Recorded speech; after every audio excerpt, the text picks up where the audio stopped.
Hello, everyone. Welcome to today's session. My name is Elaine Edache. Welcome to Career Bootcamp 2022. A little bit about me.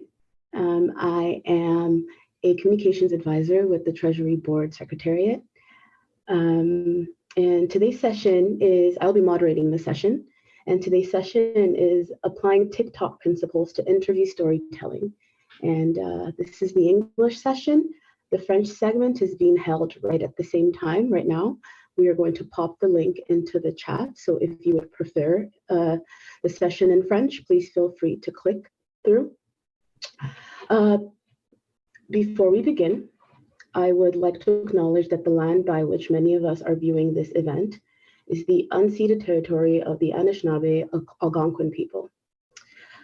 Some of you today may be joining us from various parts of the country.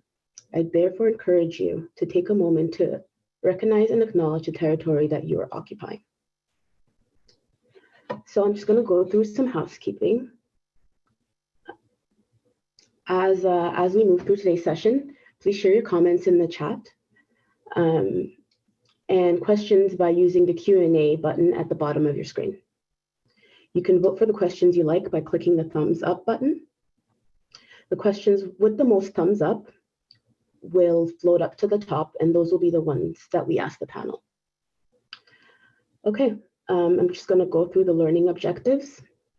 So today's learning objectives, after this session, participants will be able to appreciate the importance of capturing an audience's attention rather than just speaking to them, identify which stories are the ones to use in connecting with others, use a structured approach to configuring their stories, and remove the anxiety of storytelling by making it fun.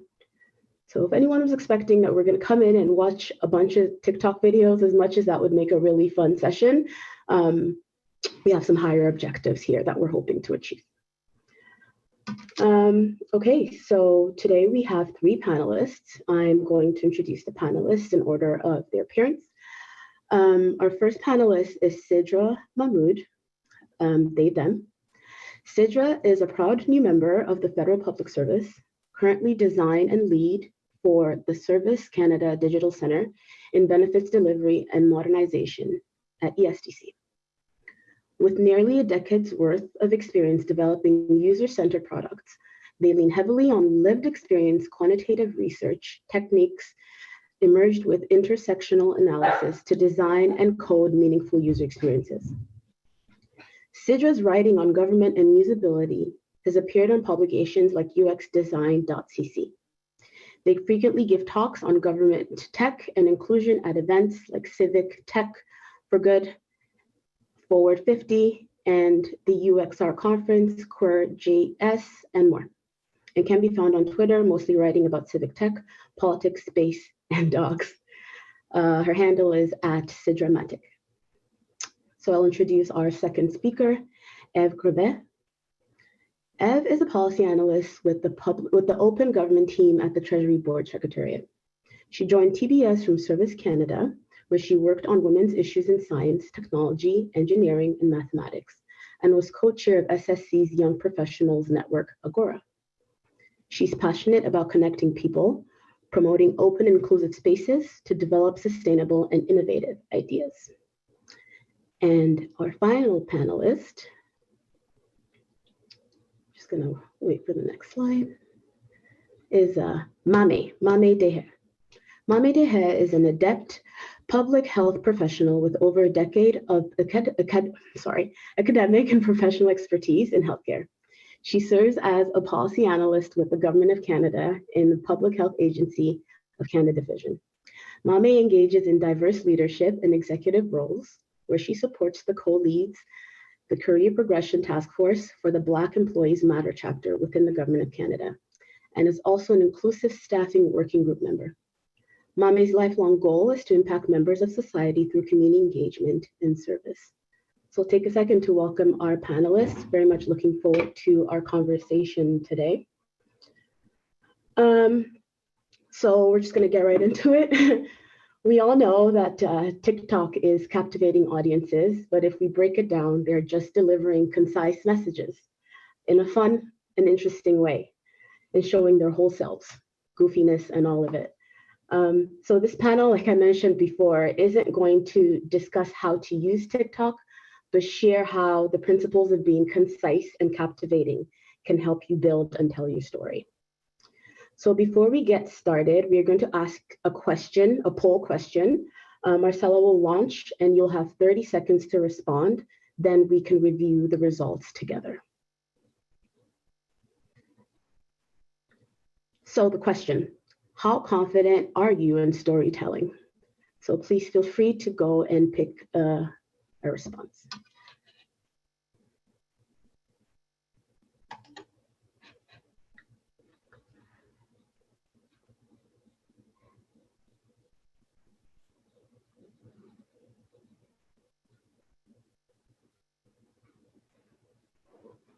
When everyone's done, we have 5 more seconds.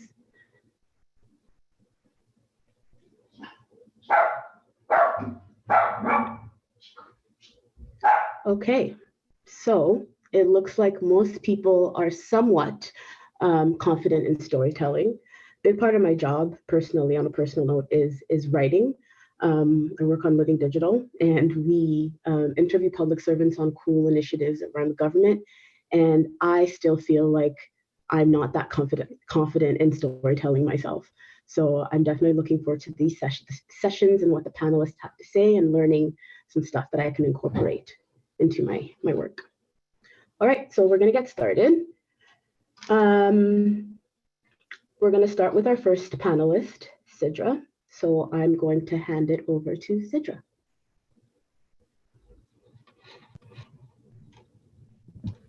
Thank you. Can everybody hear me? Thumbs up if you can hear me. Great. Okay. So I'm going to just get into my presentation, which is essentially on how to be authentic to yourself when you're telling a story. I'll tell you a little bit about myself. I'll tell you a little bit about some of the stories that I do and why it's so critical to the work that I do. But I'm finding that storytelling as a technique is really helpful. Ultimately, no matter what medium you choose to use, whether that's going to be video or like short form video like TikTok, or hop on Twitter and say it in a couple of characters, my goal is to kind of hopefully give you some prompts into how to really do this authentically. So the first thing I'm going to say is that authentic connection is incredibly hard work. I think like being yourself in front of absolute strangers, like the 750 of 749 of you, like that is terrifying. And admittedly, as somebody with anxiety, being on Zoom or Teams actually does make it easier for me because I don't see all of your faces, but rest assured, I know you're there, right? So, and a lot of you I don't know personally. And one of the kind of tricky things about storytelling is if it's going to be authentic, it's going to be real. You don't want to overshare. You don't want to give somebody a detail that, could incriminate you down the road.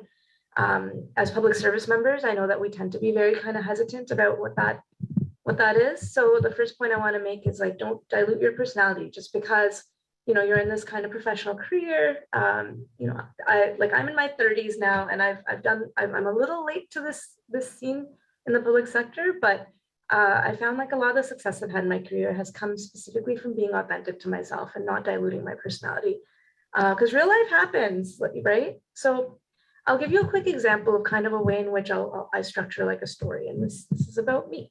So this is me, right? On paper, on my resume, I think I look pretty good, right? Like I'm the design lead of the DCD Digital Center.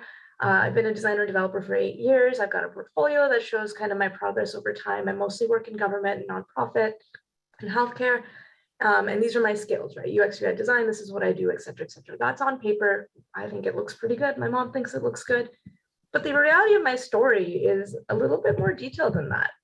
So some things that you should know about me that I'm not ashamed to share is that authenticity isn't always positive or successful, right?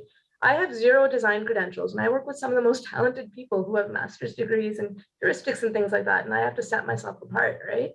It took me 8 years to complete 1 undergrad degree, right? Most people it takes 4. I'm not ashamed of it, right? And then I dropped out of medical school because I thought I wanted to be a doctor. And then I had a health event that meant I could no longer commit to that. So I was able to kind of turn my career around and focus more on web stuff. So you might be like, wow, Sidra, so you go into a job interview and this is a story you tell people. Well, not quite. the story I'm actually telling is that I'm reframing the challenges into opportunities. So I'll talk about the fact that I don't have formal design credentials, but I back that up with the portfolio, and I talk about the fact that I'm a self-starter, I'm self-taught, and I'm independent in that I work really hard to go to meetups and meet people and learn as much as I can about my work in my industry. And I read constantly, right?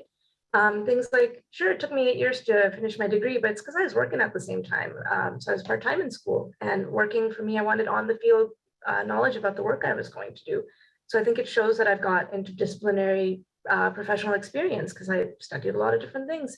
And then finally, with dropping out of medical school, that might have been a failure, but in my story, it actually motivated me to say, like, hey, if this isn't going to work out, what's next? What's something that you will enjoy that won't suck for you, that you'll feel meaningful in? And this is the work that I ultimately ended up in, right? The next thing that I want to say is, like, a really good story is something that draws you in. Like, really good stories don't bang you over the head with, this story is about being kind. No, really good stories, they hide the lesson in there for you to pick up, right?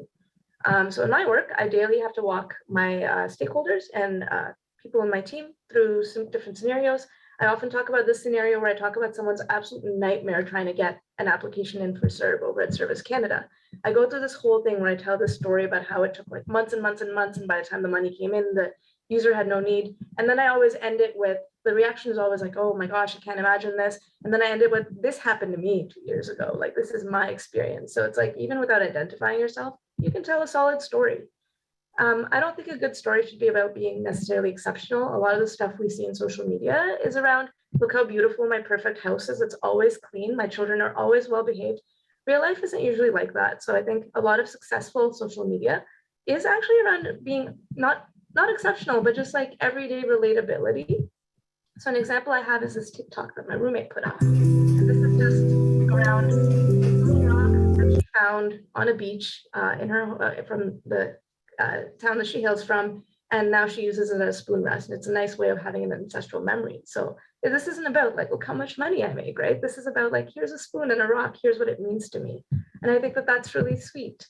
When in doubt, I highly recommend leaning on values like humor, kindness, and resilience, because we actually all share an interest in those values for the most part as human beings. And it lets you paint a really vivid picture, right? An example of humor is, I'll show you an example, but somebody doing like a TikTok dance. It's like, it's relatable, right? It's kind of ironic about how that experience can be for some people.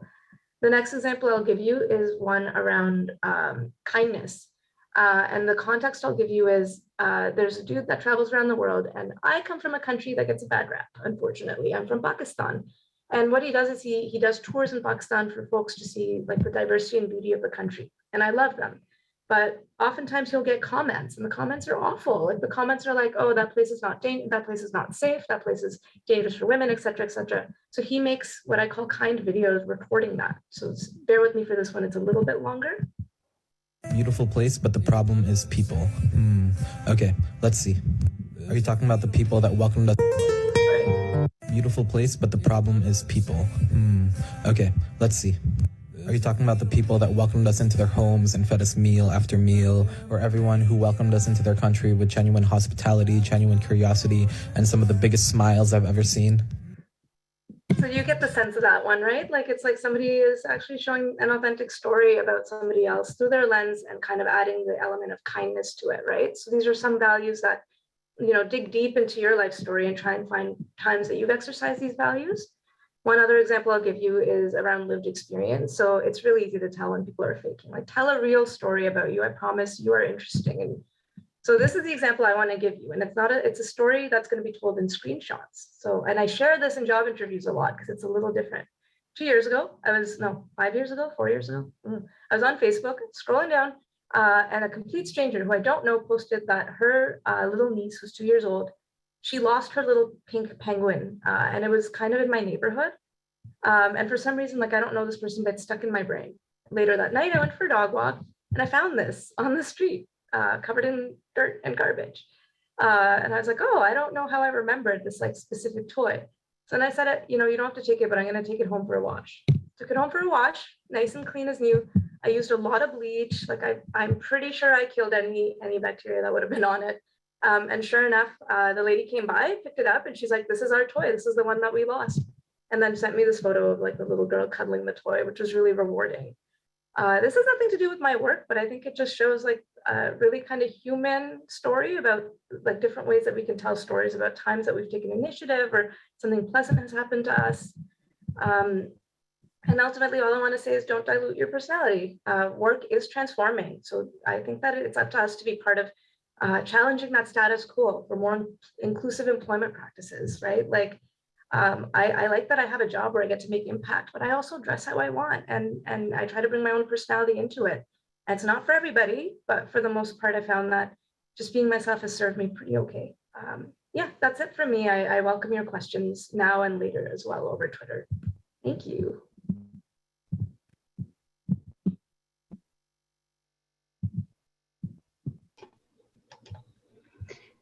Thank you, Sidra. That was great. And I guess I stand corrected. We do get to watch some cool TikTok videos. No thanks to them. So thank you so much. We are going to move on to our next panelist, Ève. Ève, over to you. Excellent. Thanks, Ella. Hi, folks. Oh, we can't really hear you. Oh, can you hear me? Oh, there. Oh, no. We can. Are we good? Can we hear me? Yes? Okay, excellent. Well, hello to 833 of you. I think that this is probably the largest group of people that I have ever spoken to. And the way that I feel right now is pretty similar to the way that I feel before interviews, which is no matter how confident I am going into a conversation, it can be an informal coffee chat or it can be a formal interview with 3 different people. I get really, really nervous. And so I want to set the stage, and I want to start by telling you a little bit about myself. So I've been in government for just actually, it'll be 3 years next week. And I started in government while I was still a student. And my entry into government was very unconventional. And it is actually something that I like to use as an example of why telling a story is important. So I worked as a server while I was doing my undergraduate degree, and I met my first boss ever in government because they were sitting at one of my tables. And we just had a conversation. And I asked them, beyond just kind of the basic service, I asked them, I thought I recognized somebody. We were just chatting, and they started telling me about their work. And they worked in IT, specifically. They worked in software, and they worked in kind of tech implementation. And at the time, I was studying communications, and I was working in a research lab that looked at digital policies. I didn't know that much about digital policy at the time, but it was just through a conversation about shared interests that I actually ended up starting in government. And from there, I learned a lot. I learned that what I thought digital policy was not actually what it looked like. There were a lot of learning curves, and it was definitely not my most successful. Started my most successful interview, but we're here. And from that, I learned a lot about branding. And I think that branding is a really kind of confusing term. We see it tossed around a lot. I'm sure that if you're on TikTok, you've seen it tossed around.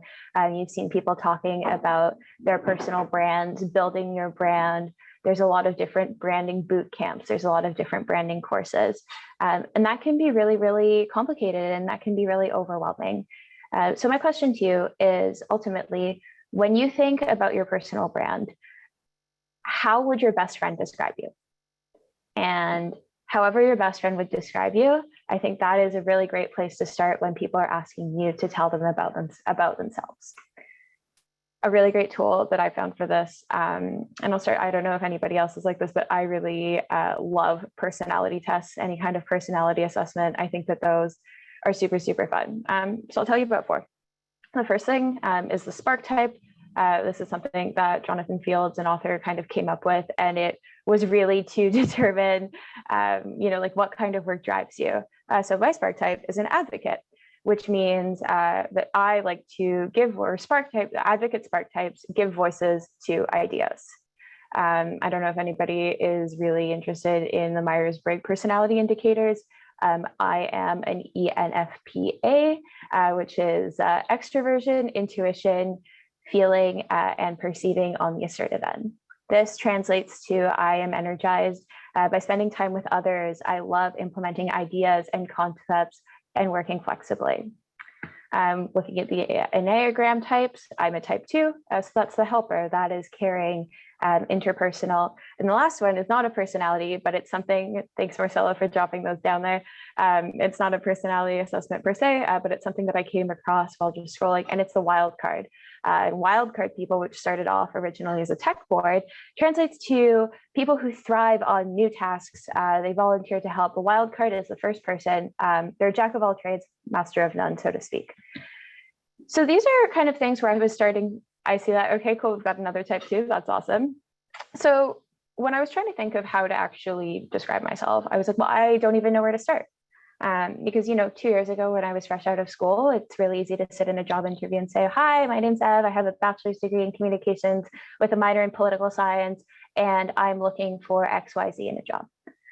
But the reality of it is that I am so much more than those things. And so I found that going back and looking at kind of these personality tests, well, okay, it's not, the definition of accuracy, gives you a good place to start thinking and translating into your actual work.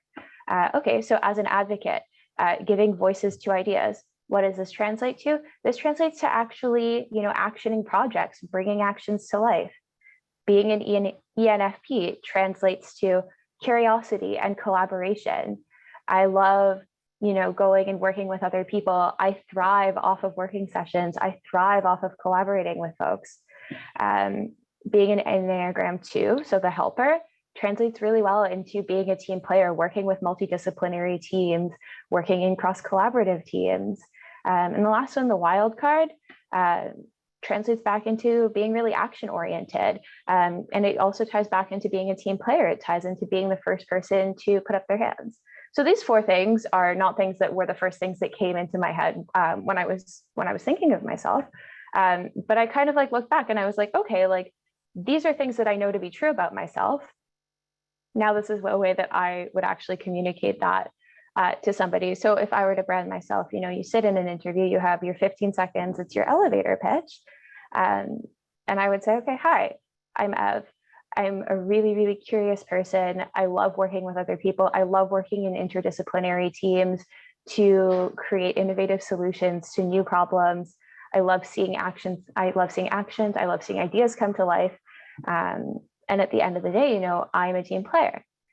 And so you can kind of build from there. You introduce yourself and you weave that into your past experiences. And those are really great ways to say, okay, I am curious and collaborative. So I would then kind of give an example of how I'm curious and collaborative. And this is something that I would weave in, to demonstrate, okay, whether or not it's in your introduction or in a question that somebody asks you. My example of being curious would be a side project that I have right now. So I am working with the onboarding community of practice on, thanks Jen, I see that right. So I'm working with the onboarding community of practice to create an open and accessible common repository of onboarding materials, just to help the way that we onboard public servants and to kind of make sure that we're giving people the tools that they need as they come into the wider public service. And this is something that came out of a conversation a year ago that I was having with somebody. And I said, wouldn't it be cool if we had this? And from that one, wouldn't it be cool, it spiraled into a much larger project. There's folks from multiple different departments who are involved. We pitched it at Forward 50. We've had lots of conversations with different leaders at different levels. And that's something, it's not specifically tied to my work, but it is an example of curiosity and collaboration. It also shows kind of going above and beyond. And it's something that people can understand. It's not something that is a very, it's a common concept, and it's explained in a way that is not very, very project specific. So this is kind of building on that.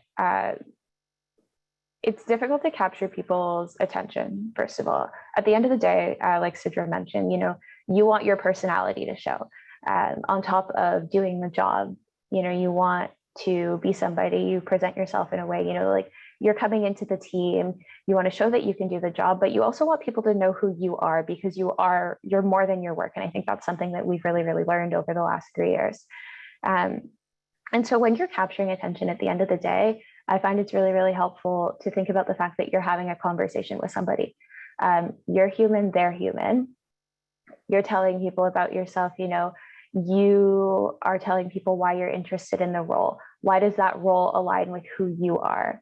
You're really building on like what your past experience is. And I think it's also important to communicate what you're looking for. So if you are somebody who is a little bit more introverted, you're somebody who really, really likes to focus on, internal like working documents, you're really detail oriented. You can say, I am somebody who's very, very I'm very detail oriented. I love the process of creating. I love the process of, reviewing. I'm really great at drafting. That's something that I'm looking for an opportunity to do. I'm looking for a space where I can really kind of build on those skills. On the flip side, if you're somebody like me who's really extroverted, you might say, I love connecting people. I've had the opportunity to do that in my past involvement with networks. I've had the opportunity to do that through working groups. And now I'm looking for an opportunity to really connect with stakeholders on XYZ issue. Different ways that you can do that. But I think that that's a really, really good way to kind of look at capturing attention, as well as to remember that you're part of the conversation. And it's not just necessarily like a one-way thing.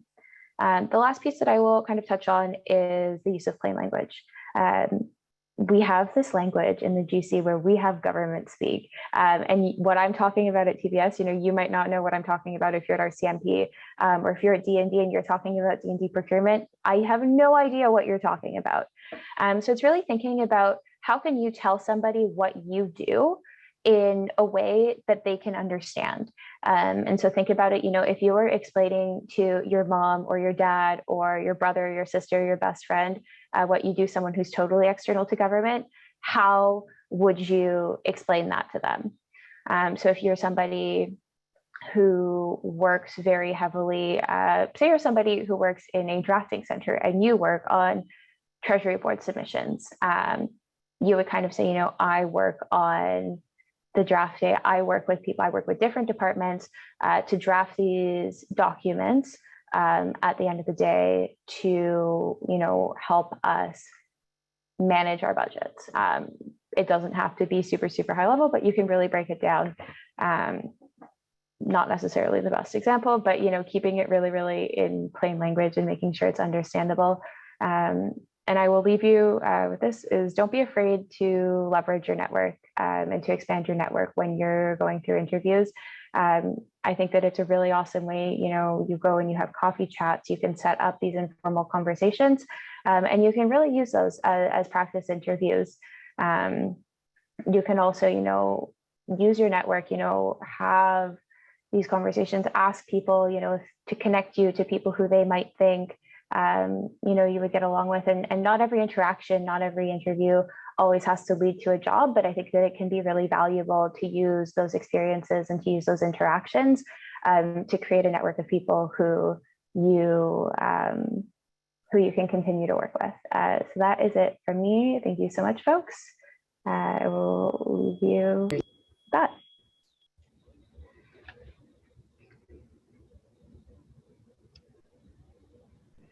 Thank you so much, Ève. That was very, very helpful. What particularly resonated with me was explaining what you do to loved ones or to friends or family. I think as public servants, sometimes that might be difficult to do. So keeping in mind that just keeping it as plain and as simple as possible, definitely very useful. Before I introduce our final panelist, I will ask everyone if you have any questions, particularly for the panelists, please use the Q&A function, and please vote the questions that you would want answered. So moving on to our final panelist, last but not least, Maame, all to you.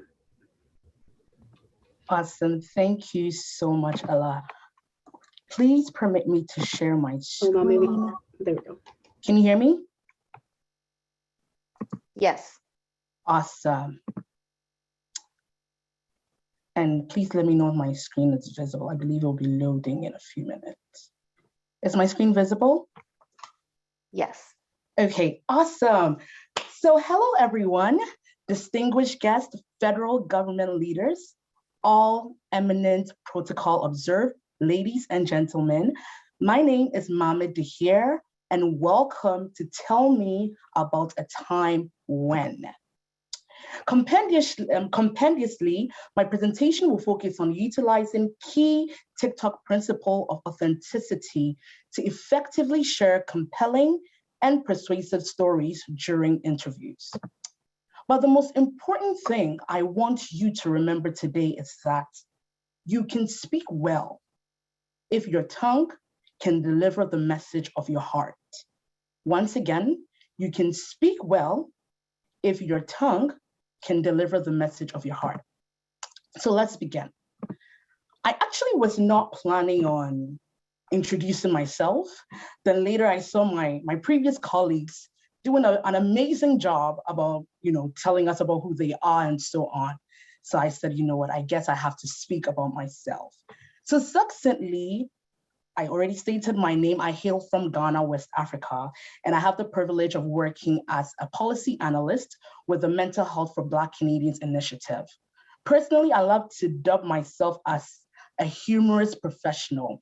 I am not your quintessential professional where I'm very strict. I'm a blend of being fun, being energetic, being exciting. And I truly believe that that is how I bring my authentic self into the workplace. I'm humbled to actually have my manager here, so I know I have to be on my best behavior. And I am humbled to also have my team members here supporting me as well. So let's begin with the presentation. Tell me about a time when. Have you ever been to an interview and when questioned about, tell me about a time when, you instantly blanked out? You couldn't think even of an instance or an experience that came up. And then immediately you felt the need to cook up a story or create or fabricate some kind of story just to align with what the interviewer asked you. How did that make you feel when you were narrating that story to the interviewer, knowing that the story you shared was kind of a lie? I'm sure you felt disingenuous. I'm sure you did not feel that you were sharing stories from your authentic self.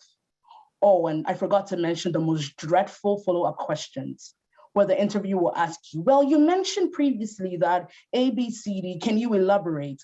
And I'm sure most of us have had the experience of still cooking up stories just to make up for what we had shared. Sometimes it's not the fact that we do not have the stories or the experiences, but what is the key obstacle is how we can effectively communicate these stories and experiences in a semi-formal way, especially in an interview space, and how that can connect both to the recruiter and the position that we're searching for. And I'm hoping that with my presentation today, I'll be able to share some tips on how to be authentic, especially when it comes to interview storytelling. Tell me about a time when is one of the most common lead-ins to an interview question. Example, tell me about a time when you failed. Tell me about a time you went above and beyond. Tell me about a time where you had a confrontation, to mention but a few. And just like TikTok videos, with that question, you are mandated to use a span of 30 seconds to about 3 minutes to grab the attention of your recruiters and share a compelling story that the recruiter can even tag to the role that you're searching for. Indubitably, one of the best ways to answer the tell me about a time when question is by sharing an authentic story. Encapsulated within an authentic story are compelling and persuasive instances that bring relevant experience to life. They share what you've learned about what you've learned from that experience, as well as convey something about you that you want the interviewer to ideally appreciate and remember. So ideally, what is that one thing about you that once you shared with that interviewer or your manager during that recruitment process, the moment you leave, it will leave a mark on that recruiter's mind. And it's very important. And one of the key ways to do that is through authentic storytelling. With the interest of time, I would like to share with you 3 key strategies that you could utilize to share an authentic story during a job interview. The first thing is document your good and bad experiences, your progress, your achievement. For me, for one, I have a Google Docs on my laptop, where what I do is any experience I have, whether it be an achievement, whether it be a task, or even a bad experience, I tally it on that Google Doc. What that happens is anytime I have either a mid-year review or let's say during a job application, I go back to those experiences and it really helps me for my interview preparation.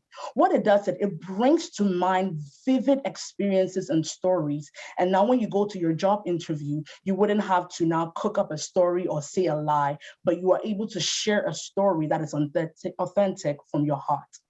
The second point is believe in your story and experience. Believing in your story and experience is expedient because within this, you're able to amalgamate a series of experiences that you've had. Now, there is no need to either go on Google and go search of what answer do I give when I am asked a time I failed. That's because you already believe in that experience that you've had, whether good or bad. You can communicate that to the recruiter, especially during that job interview. Recently, I found myself at a personal development conference. And we had a young man who had shared about his entrepreneurial experience. Now, in the beginning of his presentation, he shared about how he lost two parents right before he started his business. And in as much as we were all interested in how to become an entrepreneur, what really stuck with us was that authentic story of his struggle of being an orphan to now having $1 million business worldwide and global. Now we could see trait of someone who has resilience, someone who is determined, and someone who is persistent. And I'm sure that that is what most recruiters are also searching for. So this is one way that you can also believe in your story and believe in its authenticity. The third one is connect. Within an authentic story, you can connect to a person one way or the other in a way that means something not just to you, but to your listener as well. And within this storytelling aspect of your interview, you have a way of not only being authentic, but you're able to bond on a meaningful connection where it's very important in interviews. Now you're able to not only bond and connect, but you set yourself apart from the plethora of people that will come into that interview that might either be well experienced or well educated than you are. And with this, you are able to share some of the information on your resume, you're able to transcend, you're able to communicate, and that brings the ideal connection. With the interest of time, permit me to share a compelling story of the time when I first downloaded TikTok. So I downloaded TikTok in June 2020, and believe you me, I did not want to get TikTok because I had a plethora of social media accounts and I did not want to add another one to it to take my 24 hours that I had within a day. But then as the rave went around about this new app, I decided to download it and give it a try. All too soon, I realized that day in and day out, I was scrolling through it. And one thing that made me realize that TikTok was having a severe impact on me was when I would hear songs on the radio like I'm a Savage, Rachi, and all those songs such as Right Foot Up, Left Foot Slide. And instantly what would come into my mind is doing the Drake dance or doing a dance that Megan Thee Stallion did. And then I asked myself, what has come over me? But then even during this presentation, I realized that it was the authenticity within the way some of these people were able to communicate either the music or the dance that ultimately had an impact on me. So I'd love to share, and this is one key way of being authentic in who you are, being authentic in yourself. And I believe my previous colleagues have already elaborated on that. However, in addition to what I shared previously, you can use the form of documentation, believing in yourself and connecting to also share compelling and persuasive stories. Ideally, you want to ensure that whatever story or experience to share is from the heart. If I'm speaking to you, or if someone is speaking to you and you realize that everything the person is saying is not true, it's ingenuine, it's not factual, even with your speech and with the passion in which they talk, you can decipher that. And also when you're speaking with authenticity, whether you're an introvert or you're an extrovert, people are able to know that authentic or genuine story that you are sharing within your interview or even in your communication with your team or anyone you come across. So for my presentation today, we spoke about utilizing authenticity to share persuasive and compelling stories amid interviews. We discussed on authentic stories and how it's important because they bring relevant experiences to life, share what you've learned, as well as convey what the interviewer wants to remember and appreciate about you. We spoke on documenting your experiences, believing in your story, connecting with the recruiter through your experiences, and most importantly, ensuring that your story is being shared from the heart. Thank you very much for taking time to listen to my presentation. Once again, my name is Maame De-Heer, and if you'd love to connect with me, feel free to do so with my email, both my personal and my work email there, and use any social media platform, Facebook, Instagram, Twitter, LinkedIn, to connect with me using the name Maame De-Heer. Thank you very much.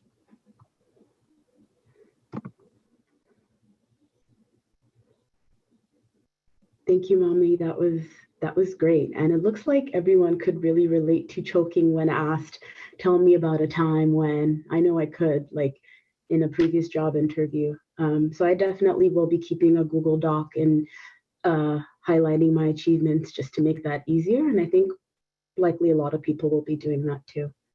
So I think the biggest takeaway from our panelists today is essentially be yourself, be your true, authentic self, and that will transpire. It will go through.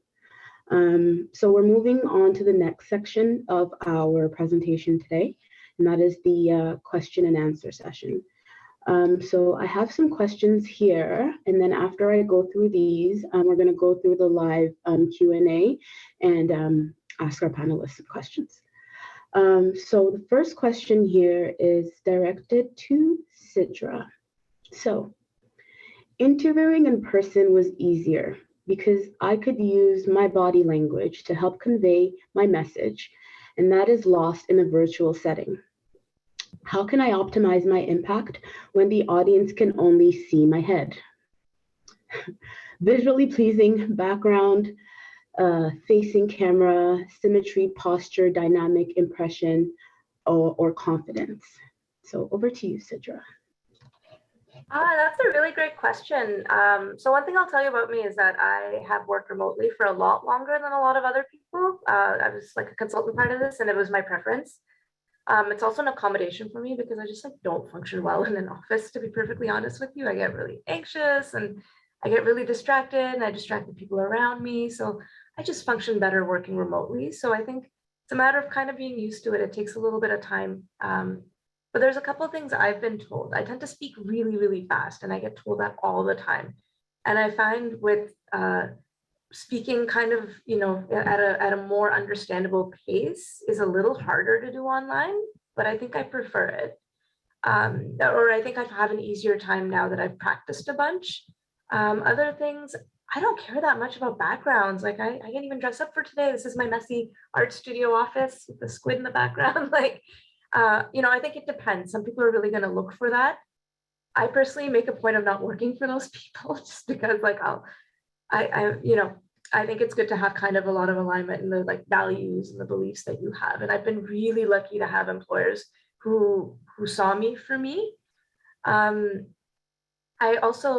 I think one of the benefits of online interviews is like you no longer have to do group interviews. I do not like group interviews. And then I think the other thing is just speak confidently. The one benefit is you can use notes. I always have notes typed up on the side that I just quickly reference with my eye. And then other than that, just like feeling confident. I have a hard time making direct eye contact with people generally. And I try to do it with Zoom and Teams. That's also difficult, but I think everybody can find their balance. I think with each opportunity, try to do something to step out of your comfort zone and try it out, because it's a matter of, you know, slow change as opposed to change everything about yourself overnight. And at the end of the day, I think an interviewer who's going to assess the quality of you as a speaker or as a presenter or an interviewee, if they're going to do it on the basis of how your Zoom background looks, I don't want to work for them personally. but good, also good lighting. Good lighting is like the way to do it. I don't have good lighting, but Very well it said. makes such a big difference.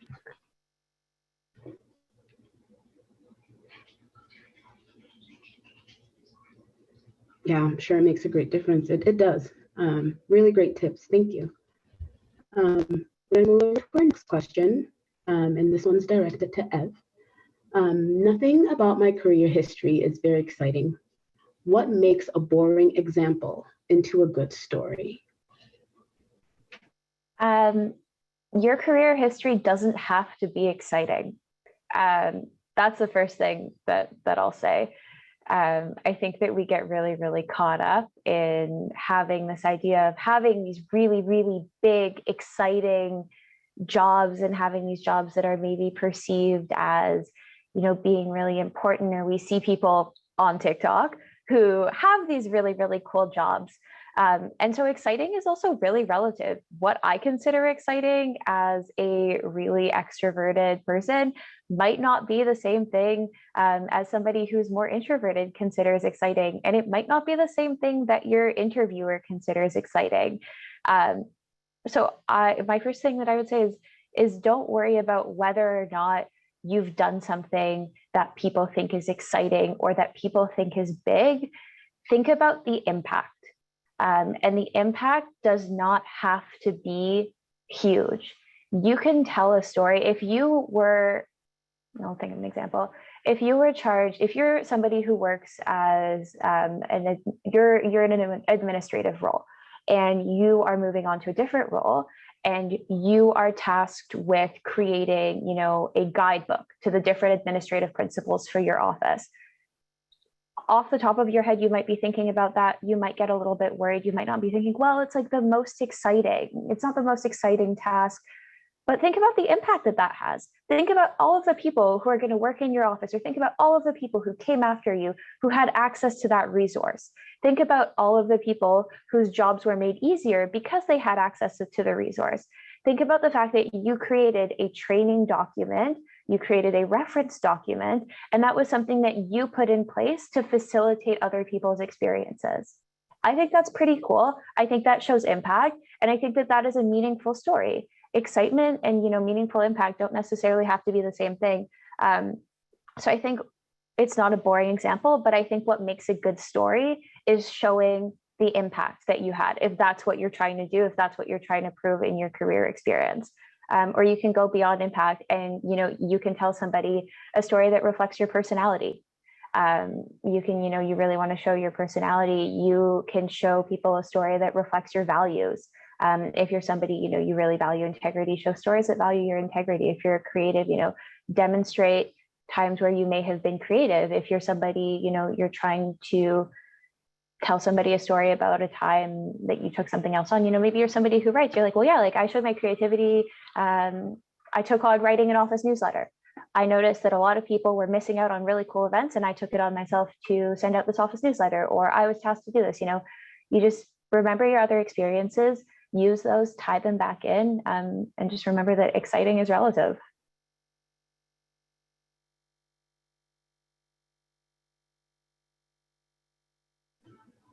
Absolutely. Very well said. Thank you. Those were some very useful tips shared. So this third question is addressed to any one of our panelists. Please feel free to volunteer to answer. Okay, so every time I try to talk about my experience, I get the feeling that you had to be there to understand. How can I explain the context of my role without being boring or bored to death? That's kind of similar to what our previous question, but if anybody wants to chime in and offer some tips. I could take a stab at that. So I think what a lot of people are concerned about is what they say. Research will actually tell you that what you say in communication, what you say carries 7% of your impact, of the words you want to say. 35% is your voice tone, and 38% is your body language. Most of us get so fixated on the content that we want to say that we don't realize that our communication is monotone.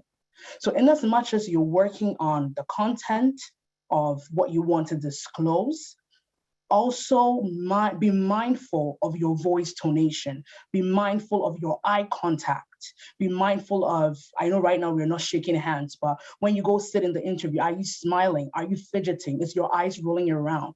Sometimes these are things that interviewers pay key attention to. So it's not always some of the things you say. I can give a perfect example. I used to work in the banking sector before I came to government. And I remember I had no banking experience. All my background, especially in relation to academia, has centered on the health sector. So when I went for my interview in the banking field, I thankfully got the job. I didn't understand because my whole team were well-versed, had expertise in the banking sector.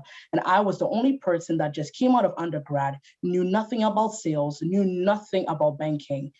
So one day during a one-on-one with my manager, I asked her, why did you hire me? I know it might sound like a silly question, but I just did not understand why somebody who lacked experience as myself was hired. And she looked at me and said, I hired you because you are energetic.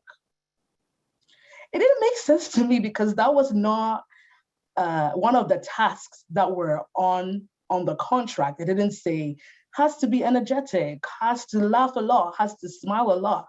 But during the interview, I was able to demonstrate this, one, by being authentic, and two, through my body language and the tonation of my voice. So I would say that sometimes being boring is not the content you're sharing, it's how you're sharing the content.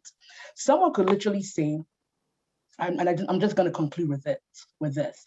The chicken crossed the road. It's a simple statement. Somebody else can say, look at that chicken. It literally just crossed the road.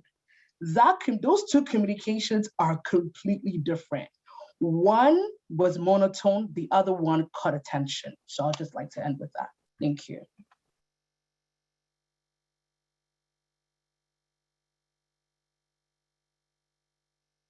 That was great. Really well said. Thank you. Our final question before we move on to the Q&A, the live questions, it's actually addressed to you, Maame, also. You say to be authentic, but I have a hard time balancing being myself and being a professional version of myself. I think you've touched on that a little bit earlier. How can I balance being casual and cool with being a professional that someone would want to hire? Be yourself. I don't think that, obviously, when it comes to being professional, you have to know your limits. You have to know your boundaries. You have to know what you can say in the midst of meetings, in the midst of conversation. Those things are, they're standard.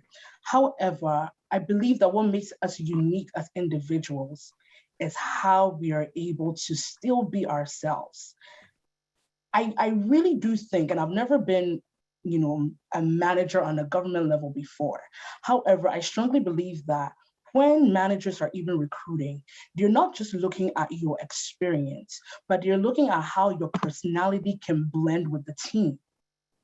Yes, you have your degree. Yes, you are well-educated, you're experienced, but ideally, if we bring you into the team, can you balance with everyone? Because not everyone on the team can be energetic like I am. There has to be some that are introverts, others have to be extroverts. There are some that just are fixated on getting the work done. There are others that are more of a focus on communal achievement. So I believe that just honestly, life is all about, and we're all in the process of this, discover who you are. Who are you? And stick to that. I am an extrovert, 100%.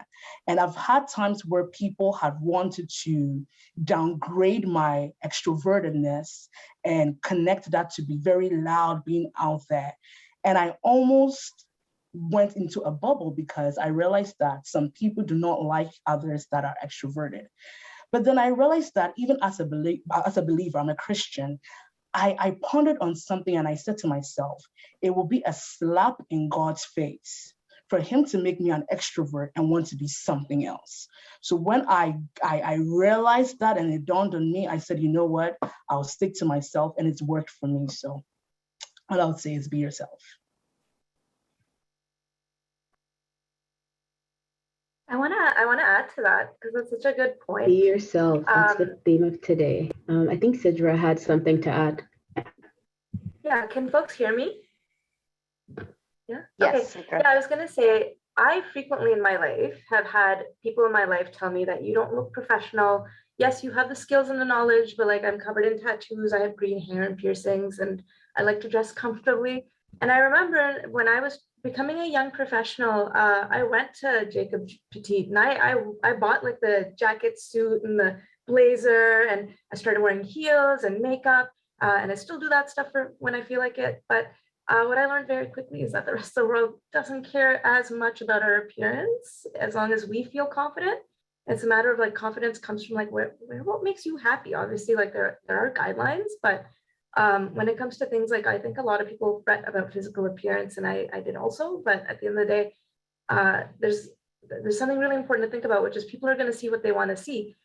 For me, as like a racialized person, some people are going to see something that they are not comfortable with. Is that my problem? No, that's not my problem. That just shows their closed-mindedness, or if they're going to make assumptions about what they can see. So the general guideline I use is the things about yourself that innately you cannot change, such as like, your country of origin, or, if you're 5'1", like I am, these are things I can't change. And these are things that should not be spoken about in a professional capacity, but things like hair color that you can change, clothing, even the way in which you speak. I think there's a point made about just be likable, and a big part of being likable is being yourself. It's not for everybody, but I really do push, like, again, we have a culture change coming up, and we want to make sure people feel accommodated. This isn't like back in the day anymore where you need to show up to work in the suit. As long as you're neat and tidy and you feel good about what you're doing, it'll show. I think it does show. Awesome. There are two things Sidra touched on that I would kind of like to build on. The first part is, talking about Sidra, you gave really great examples of what you value. And I think that ties back to when you're in an interview, when you're looking for a job, as much as you want that person to hire you, as much as you want that job, I do think that it's so important to remember that that is also an opportunity for you to assess if their values align with yours. And your values are such a core part of who you are. Your values are what you bring to the table. You are somebody who has a lot to add. You have a lot to offer to this team. And so and I mean, at the end of the day, to each their own. You can take what you want from this, take what serves you, leaves the rest. But if a job doesn't align with your values, and if you would have to compromise your values or who you are to do a job, ask yourself if it's worth it. I don't know that you're always going to love 100% of the job that you do. And that maybe is a little bit of an unrealistic expectation to have, but you should overall have, more love, or you should be happier in your job. Your job should bring you more than it takes away from you, I think is the best way to put it. Keeping in mind, the fact that like you are more than your job. And this brings me into the next point, which is that again, likability is relative. Not everybody is going to like you. And that can be a really, really that could be a really hard thing to grapple with. But it's not about you. I think that at the end of the day, like you just have to remember that it is okay if an interviewer doesn't like you. It is okay if you don't mesh with somebody. On the flip side, they could absolutely love you. You could come in and you could become one of the best additions to the team that they've ever had. At the end of the day, it's so relative, and you want to think about whether or not you would be happy in that job, whether or not that's something that would, I guess, like to use the words of Marie Kondo, like, is this going to spark joy? And if it doesn't spark joy, is there space for that? And do you need to stress about it? It's kind of what I would add.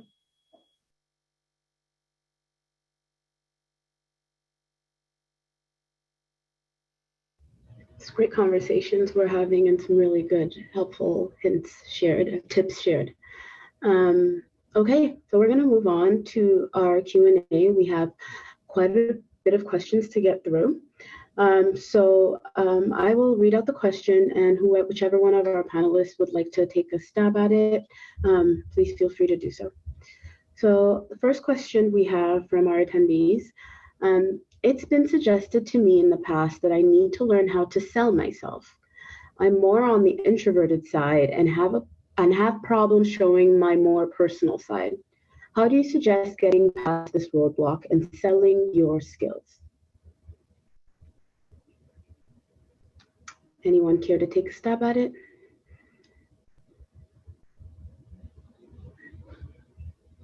I can jump into this one. I really struggle with selling myself. That is the first thing that I will say. I find it really, really uncomfortable. I always feel like I'm bragging. I always feel like I'm taking up too much space. And I say this as somebody who has quite a bit of privilege in the way, that I present, in like the way that I grew up, in my, like my education, like in my background. I find it really, really hard, and I objectively have a lot of things going for me, and I have a lot of advantages in that sense, and that's the reality of it, and that is something that I feel, like I do need to acknowledge in this. But I think that, you can just kind of, it's tough to sell yourself, but I think that at the end of the day, when you think about selling yourself, it's helpful to go back to, the examples that Maame mentioned of having, you have that Google Doc of things that you've done, you have that sheet, you have those things to reference. And it's easier when you have those things kind of like pre-written out, or you've thought about it, because you're not over exaggerating anything. Those are facts. Like, those are things that you did. Those are things that you've already accomplished. And it's okay to talk about your accomplishments. It's okay to want to share your successes the same way that it's okay to want to share your failures, because that is you. That's authenticity. And sharing things that you've already done is authentic. I think that it actually, you're doing yourself a disservice when you're taking away from those and when you're underplaying those things, because you're trying to make yourself smaller. You're trying to take up a little bit less space. And, if you were talking about this in an interview context, that is the time for you to take up space. And so, you don't have to be an extrovert to do that. I think that is, something. I saw another question that talked about, or maybe it was in the chat, about extroverts being better than introverts. I don't think that is a thing at all. I think that, there's a lot of value in different ways of interacting with people and different personalities. So really coming back and tying it back to the thing that, you have these things, you've accomplished all of these things, like you've gotten to where you are, you've made it through the screening process, you're at the interview, you've done all these things, they're already on paper. And so it's okay for you to talk about it. And it's not bragging, you're sharing an accomplishment. And that's the biggest thing I tell myself is like, you deserve to be here. You've done this, you're not embellishing this at all. And I think if it helps to refer back to that, that's something I'd toss out there. Maame, go ahead. I see your hand up. Yes, I'll just add on to what Eve has already said. Thank you so much for saying that. Unfortunately, I believe the diction "sell yourself" has been misconstrued. I think a lot of people, instead of saying effective communication skills, they've replaced that with "sell yourself." So ideally, when someone says, "Sell yourself, tell me more about yourself, talk to me about who you are," what you're saying is they're not asking you to brag about your achievement, they're asking you to communicate effectively. And as my colleague said previously, sometimes it's very difficult to talk about yourself. You feel like an imposter, you feel like you've not achieved all those accomplishments, or you don't even deserve what your achievements are. But like I stated earlier on, it's about believing in yourself and your achievements. If you got a bachelor's degree in art, that's amazing. Hold on to that. Don't think that just because someone got a bachelor's in health sciences, they're far better than you getting a bachelor's degree in art. Essentially, it's how you communicate what asset of what value your degree has. That is why multiple people can go into an interview space and you realize that necessarily it's not always the most experienced person that gets the job. Is the person that is able to effectively communicate the experiences. And being someone in the professional space, I realized that a lot of people, irrespective of their demographic, struggle with communicating what their skills are and what their knowledge is. So subsequently, what I did was, I'm going to just do a little bit of a shameless plug here, permit me. I formed an academy, I should say, and I put academy in quotes, called the Silver Tongue Academy. And ideally what I do is I train people who are introverts, who hate public speaking, who literally want to sink into the earth anytime they hear about public speaking, and help them to come out of that shell and help them to come to the realization that you can be a great speaker, whether you're an introvert or whether you just plainly do not know how to communicate. And I will be sharing the link in the chat box, and feel free to fill the form, and let's see how we can support you to effectively communicate what your skills and knowledge is.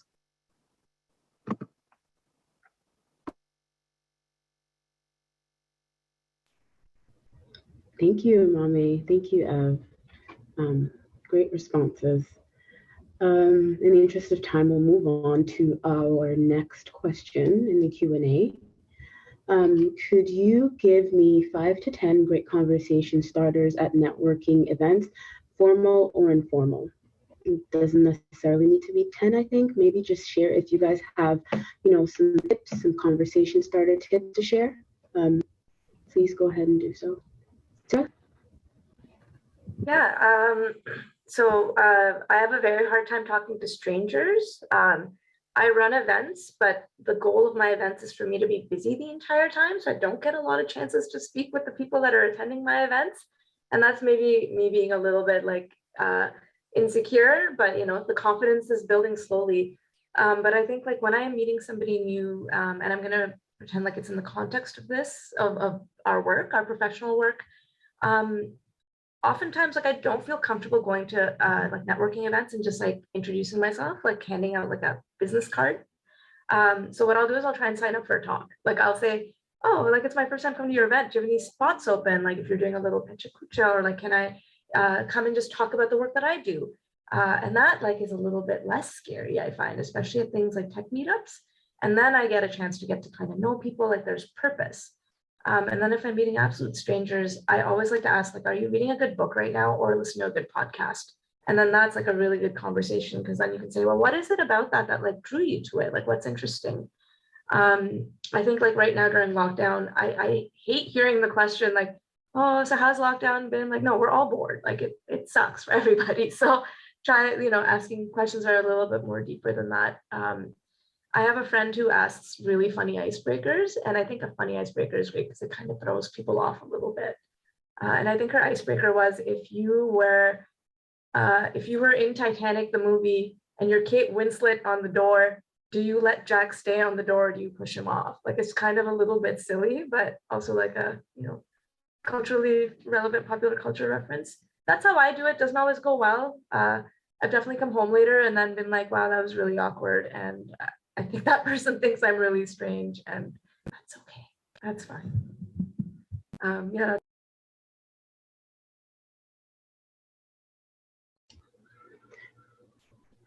I would personally share the door. There was more than enough room on that door.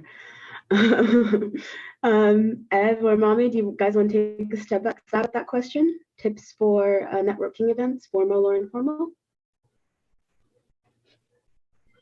Oh, networking stresses me out.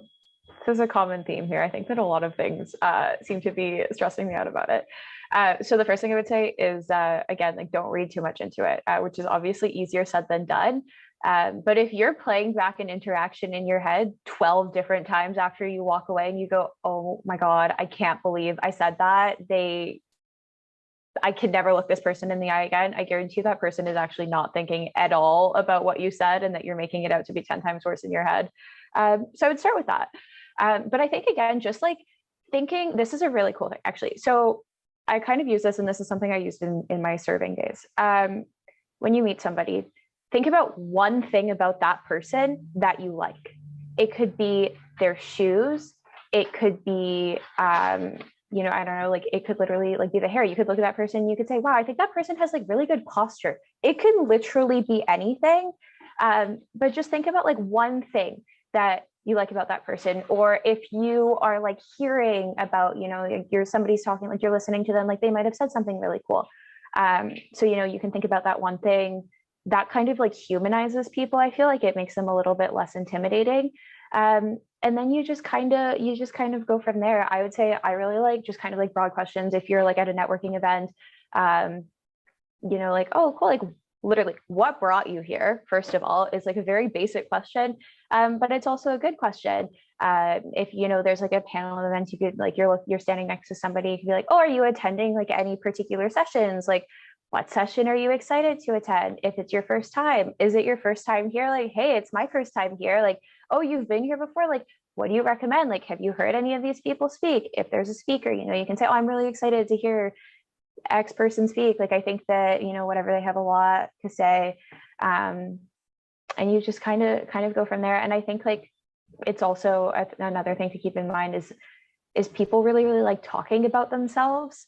And so if you're comfortable asking just like somebody a question, what do you do? What are you interested in? I don't know. Are there any good places to eat around here? Like, what do you like? Like, are you from the city? Somebody will just start talking, and then you can just kind of stand there and you can just like nod and smile and listen. And there you go. That's it for me.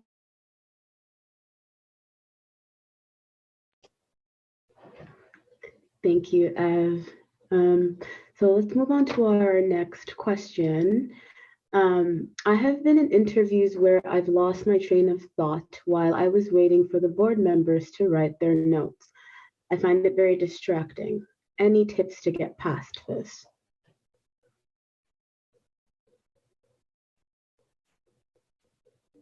Sidra, would you like to take a stab at it?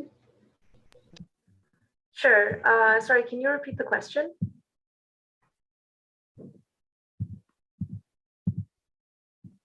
So that's yes, what I would absolutely. do. I've been in interviews where I've lost my train of thought while I'm sorry. No, go on. Oh, okay. Give me an example. Gotcha. Yeah, I sorry, can do this in I front think of my connection is people. lagging a little bit. Yeah, no worries. Anyways, I've been in. Okay, I'll just answer the questions. I've been in questions. interviews where I've lost my train of thought while I'm waiting for the board members to write their notes. I find it. Okay. I think there's like an 8-second lag, but okay. So that's what I do, and admittedly, I do that probably 2 to 3 times during an interview. It's embarrassing, but some of us just our short-term memory isn't what it used to be, right? So that's okay. It's okay to say, I'm sorry, can you please repeat the question? Or to say, can you rephrase the question? Chances are that you're the person that is interviewing you is also nervous. Like, I'd never realized that until I sat in the interviewer seat, and I was like, oh my God, this is terrifying. So just, thinking about that, and then taking notes, writing notes. A good thing to do is, just saying at the beginning, like, hey, if you don't mind, I'll take notes for my for later. You don't have to say it's for your memory. And then, yeah, don't be embarrassed. Things happen. It's fine. Showing how well you can recover from like humiliation is like a really good thing, I think, to demonstrate in a job interview. Like, I've done things like spilled coffee on myself. I was in a job interview where the top 2 buttons of my shirt popped open. It's just like, these things happen to me all the time. It's like a sitcom, but just roll with it, right? Like, do your best. Can't change the past. It's okay. Just ask for a little bit of support.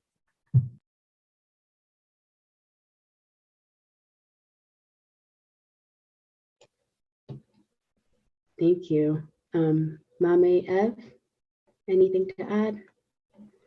No pressure. It's okay. She said it all. Thank you, Sidra. Okay. All right. Sounds good.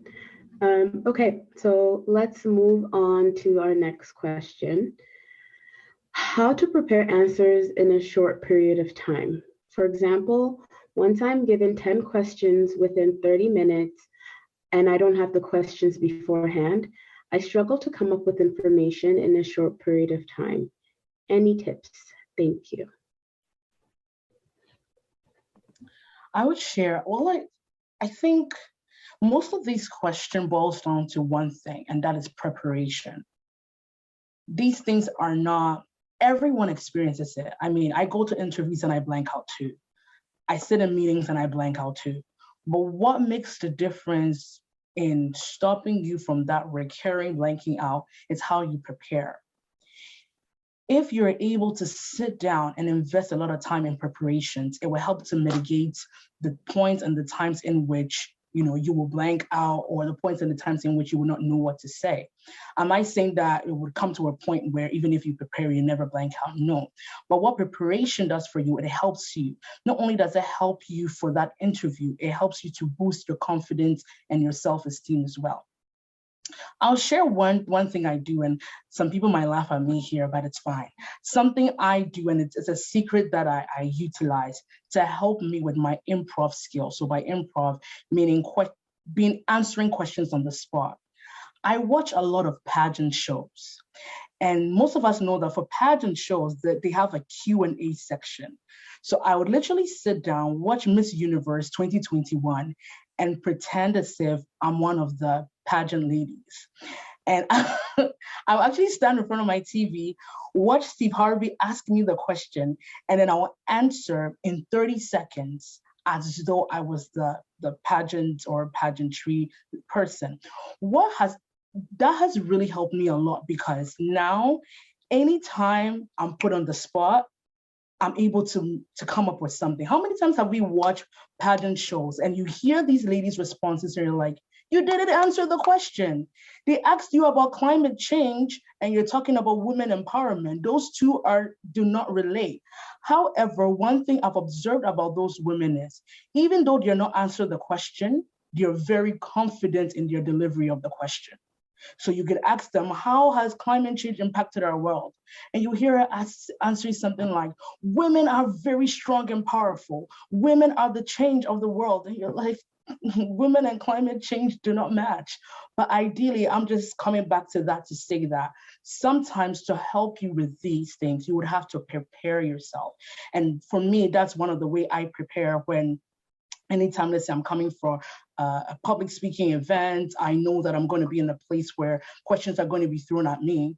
I literally watch pageant shows and practice. So find something that can help you to develop your improv skills. And I think that will really work, because there is no way you can run away from the fear, the anxiety that comes with this. You just have to learn how to cope and mitigate it. So that's what I wanted to share.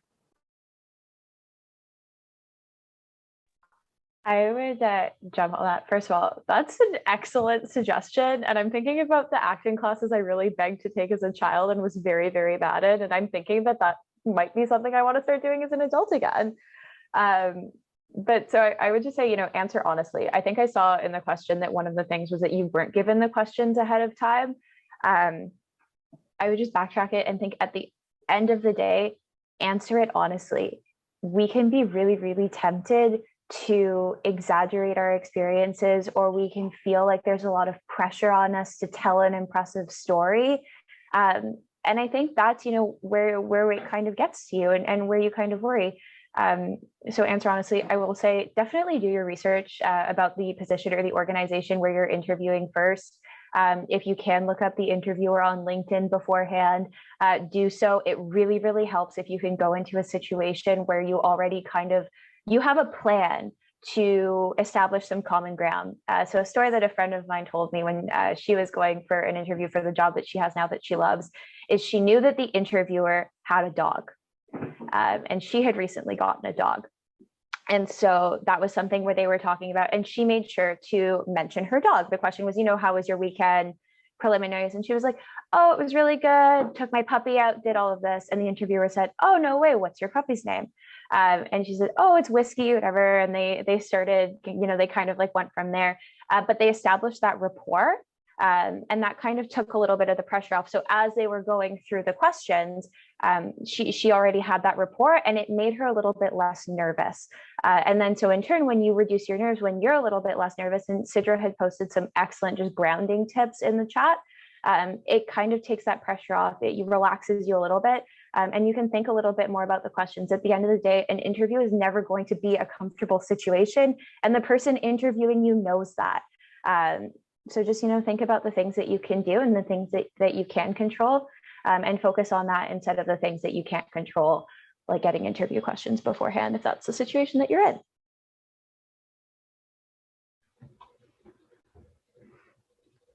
Great tips. Thank you. So prepare in advance and watch pageant videos. I'm kidding. But yes, these are very useful tips, guys. We have a few minutes left, so we'll try to get through some of the questions as quick as possible. The next question: do you have any recommendations for the design software / platform that can be used for storytelling, for interviews / presentations, both for personal and for business use? Can I share an Maybe example? Sidra might have something to add. Let me grab this really quick for y'all. Half my storytelling I do on a whiteboard. It's a very messy story. I think, it's upside down. I was supposed to tell a story about a product, and I want to say like a really good story. You could put it in an Excel spreadsheet. Actually, that's what a lot of narrative video game designers do. Or you could draw it, whichever way you want to do it. Like there's a way that's best suited to you. So I often tell people, like, don't pick your tool first and then decide how the story is going to be framed. Pick your story. Think about the most effective tool. Yeah, so in that case, but in terms of digital tools, what we're approved to use internally. So, the Microsoft Office environment, you can do amazing things in PowerPoint. And there's a massive community for people that work in PowerPoint, and you can start to template your story. But I'm honestly focusing on the fact that the message is what matters the most. It doesn't matter how you communicate it. There's times when I won't speak with slides. There's times when I'll just throw up a photo and have the audience kind of think about what that photo means. There's a lot of flexibility, but if you're not tied down to what you're organizationally probably allowed to use, I love Canva, which is the presentation tool I used. It's also good for browser-based design. And then Google Slides is also really great because there's a live polling feature. And so it's really nice to engage with your audience. And much like Team or Zoom, it'll let you ask a question of your audience and like jump to that slide. Those are the two tools I use the most, frankly. But never doubt, like, doing it manually by hand can be really effective. Thank you, Sidra. Okay, we'll move on to our next question. Can you give any tips for the video interviews? Oh, that's a good question. That are common now. It is hard to connect with the audience when you cannot see them.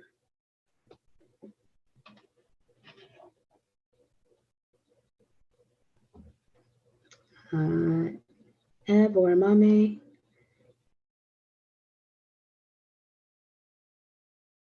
I could take that. So the question was, can you give any tips for video interviews that are common now? It is hard to connect with the audience when you cannot see them.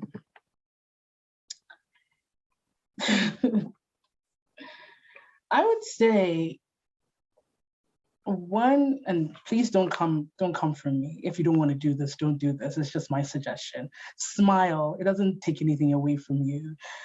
Don't go to an interview frowning. Remember that, like I said, body language speaks a lot. Now, because we're in a virtual space, you would almost have to communicate twice as much than when you did face-to-face.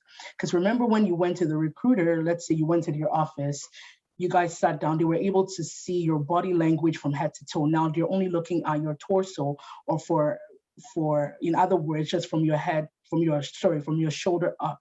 So I would say some few tips are, it's just eye contact is very important. Look into the camera, look them in the eye. Eye contact is not weird. It just demonstrates the confidence that you have. Now, you're not allowed to shake each other's hand because of COVID-19. So the only way you can shake hands is by giving that eye contact. I would say eye contact is very important. If you can, wear a smile on your face. Don't be scared to ask for clarifications if you didn't get the question right. It's better to clarify than to answer a question wrong. So for example, you're in a video interview and they ask you, tell us a time when ABCD happened, and you don't really understand that question.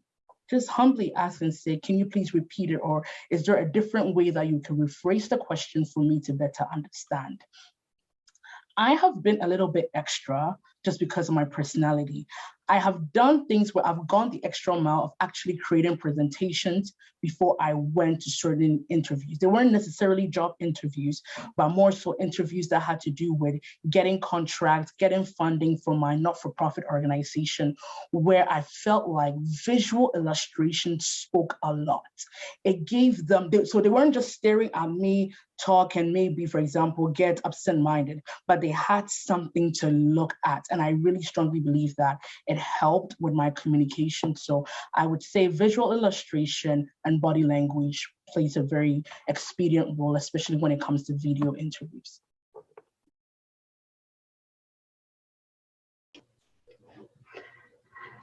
Thank you, Maame. I think we have time for one more question. In public service interviews, I always find that there is a hidden rubric that is used to rate the candidates. What is the best way to structure your answers, and what about too much versus too little information?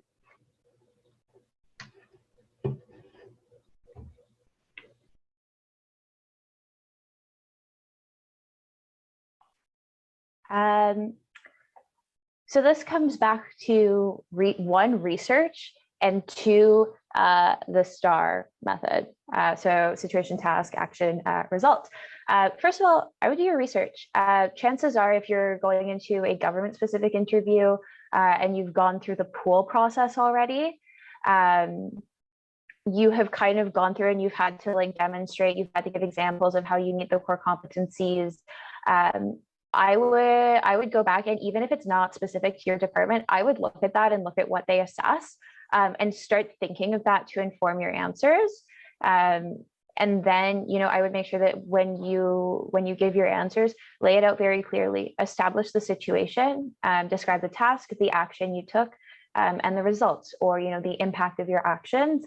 And I would leave that there. I think that you can be you can give a complete and concise answer.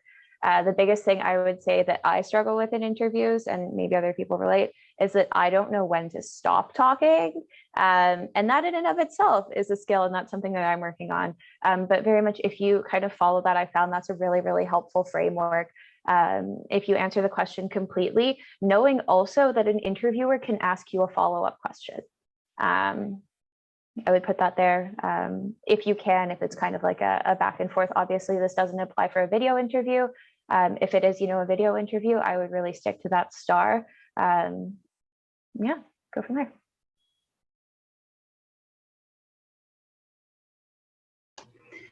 Thank you. Thank you so much, Ève. And that brings us to the end of our session. I'd like to say thank you to our panelists. Those were some great tips, some very useful information that I think our attendees will definitely be putting to use. The links to today's resources will be found on the CBC wiki page. And I think it's been dropped into the chat space already. Head over immediately to the CBC 2022 networking event featuring the regional YPNs on wonder.me platform.